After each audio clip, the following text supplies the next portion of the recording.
Ang mga senior citizen ay may malaking kontribusyon sa ating lipunan.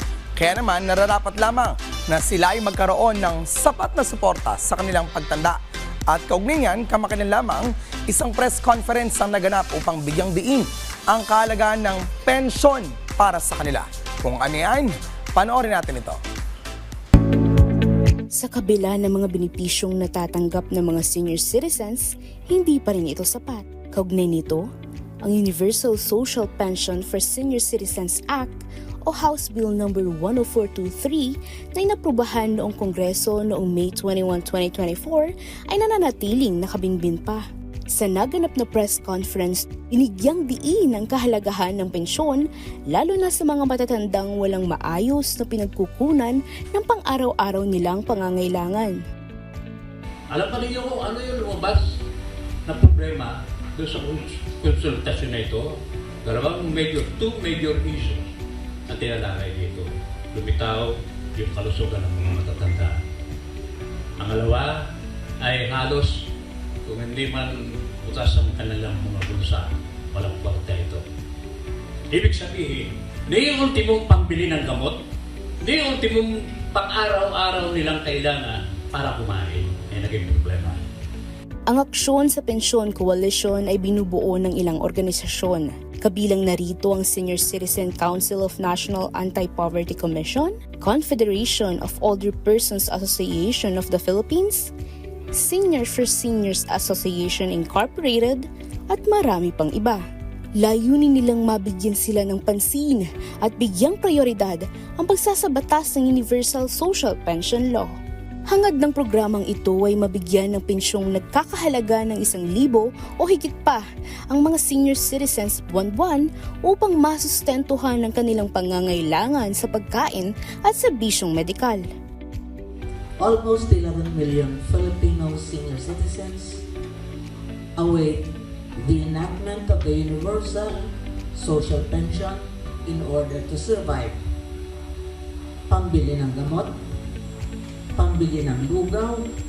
Sa pagpapatuloy ng pagdinig sa Universal Social Pension Law, patuloy pa ring ipaglalaban ng Samahan ng Aksyon sa Pensyon Coalition ang karapatan ng mga senior citizens hanggang sa ito ay maging isa ng ganap na batas.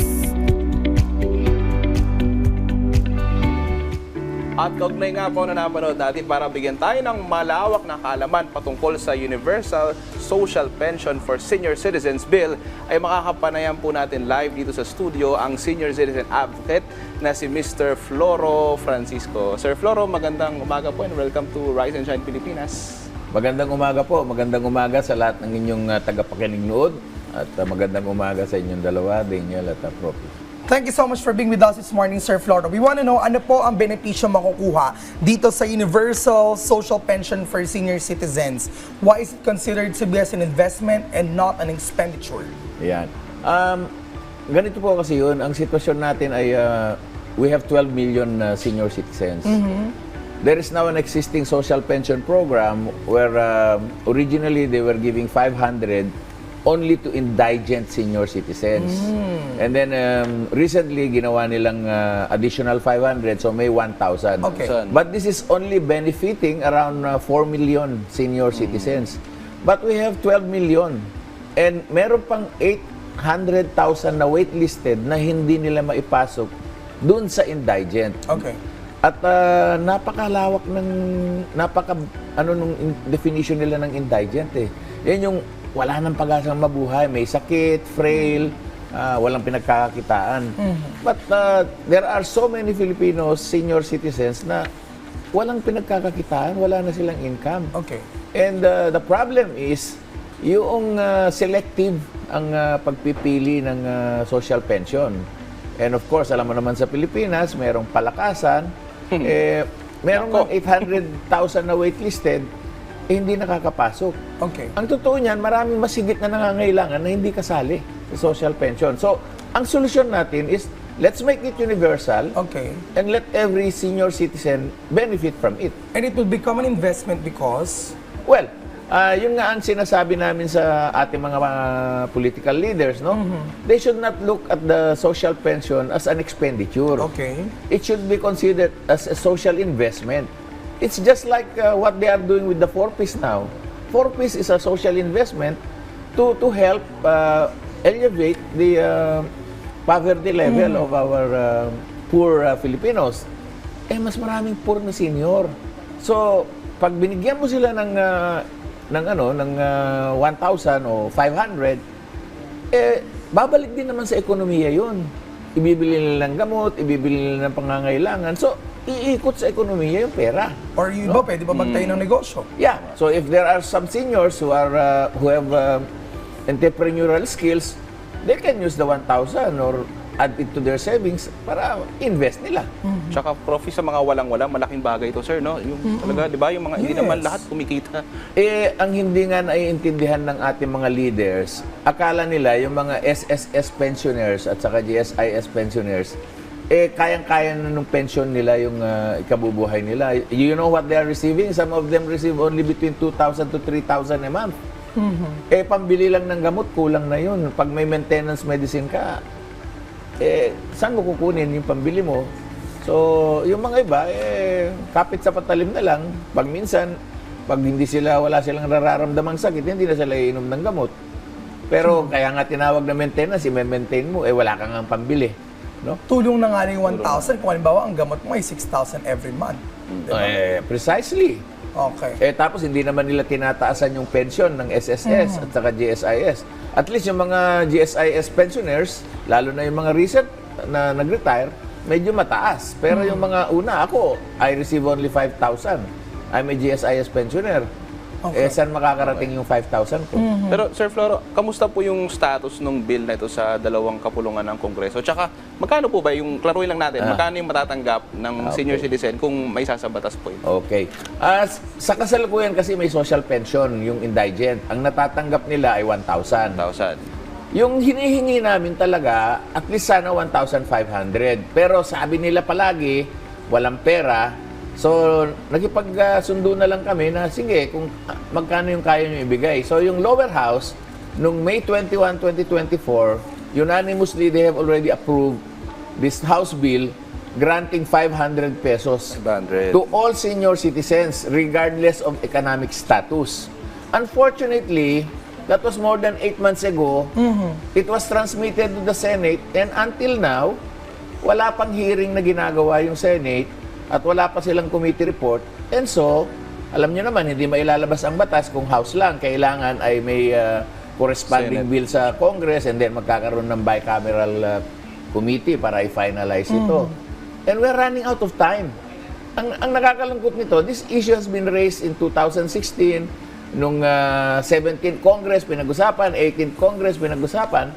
Noong January 2022, I presented to the Senate Committee several options on where to get the money kasi lagi nilang sinasabi walang Wala daw pera. pangkunan. But the irony now is the House of Representatives already approved the bill for 500, including sourcing and allocation of funds. And Okay. even the Committee on Appropriation have also approved this.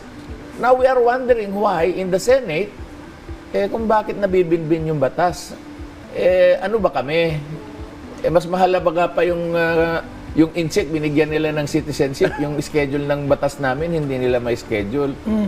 Nagmamakawa kami kasi ang daming Pilipinong nangangailangan. Okay.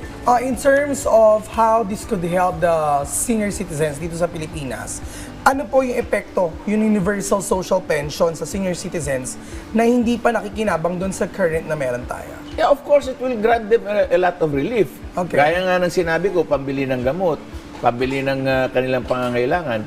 Alam nyo, ang isang malaking problema natin dito sa Pilipinas, maraming senior citizens, sila pa ang mga nag-aalaga at bumubuhay sa mga apo nila.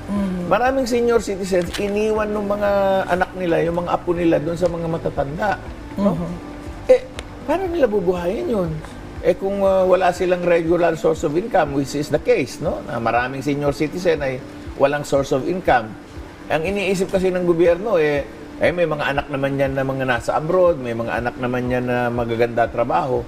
Alam mo po ang katotohanan yan, pag kinausap mo mga senior citizens, hindi po lahat ng anak ay mababait, hindi po lahat ng anak ay tumutulong sa magulang. Maraming senior citizen, pinababayaan lang. And we don't have social protection systems nor services that will really give them adequate support.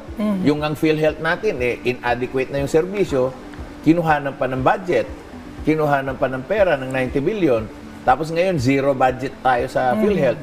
Yung subsidy na yan, kaya yan binabayaran ng gobyerno para sa pagpapagamot ng mga senior citizens at saka mga mahihirap na hindi nakasali doon sa contributors ng PhilHealth. So yung perang subsidy na sinasabi nila, yan ay para doon sa ibabayad nila as a social cost doon sa mga senior citizens na walang hanap buhay at hindi nakapag-contribute. Inaasa nila na yung savings ay doon kukunin, no?